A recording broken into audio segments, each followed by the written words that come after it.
નમસ્કાર, જય શ્રી કૃષ્ણ મિત્રો. નંદ ઘેરા નંદ ભયો, જય કનૈયા લાલ કી, હાથી ઘોડા બાલ કી, જય હો નંદલાલ કી, જય હો નંદલાલ ભાઈ છાંગા કી. મિત્રો, આજે વાત કરવાની છે નંદલાલભાઈ છાંગા રત્નાલ વાળા. મિત્રો, હા, પોતે મિત્રો રત્નાલ ગામના છે અને 95% દિવ્યાંગ હોવા છતાં આજના યુવાનોના પ્રેરણા સ્ત્રોત બન્યા છે. તમામ ભારતભરના દિવ્યાંગોને પ્રેરણા સ્ત્રોત સમાન એવા નંદલાલભાઈ છાંગા આહિર. મિત્રો, નંદલાલભાઈ પોતે પોતાના તમામ કામો જાતે આજ પણ કરે છે. મિત્રો, સરકાર દ્વારા જ્યારે ઇલેક્શન કેમ્પેન ચલાવવામાં આવ્યું હતું ત્યારે એમને આઇકોન બનાવવામાં આવ્યા હતા. અરે, આવા દિવ્યાંગોની સરકાર નોંધ લે એવી એની એક અંદરની ખેવના છે. મિત્રો, ખેવના છે.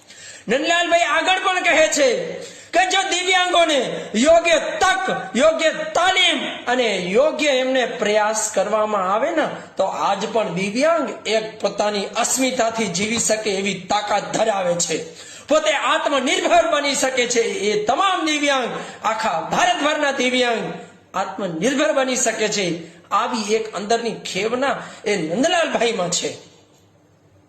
लक्ष्य ना ओझल होने पाए, कदम मिलाकर चल, मंजिल तेरी चरण चूमेगी आज नहीं तो कल.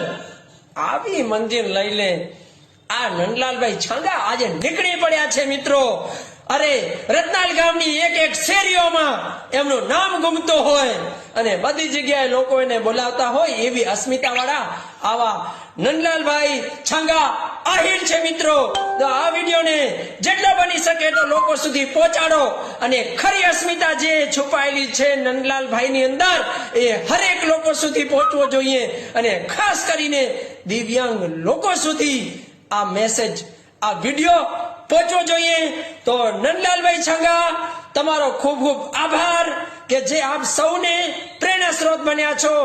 આભાર, ધન્યવાદ, ધન્યવાદ. જય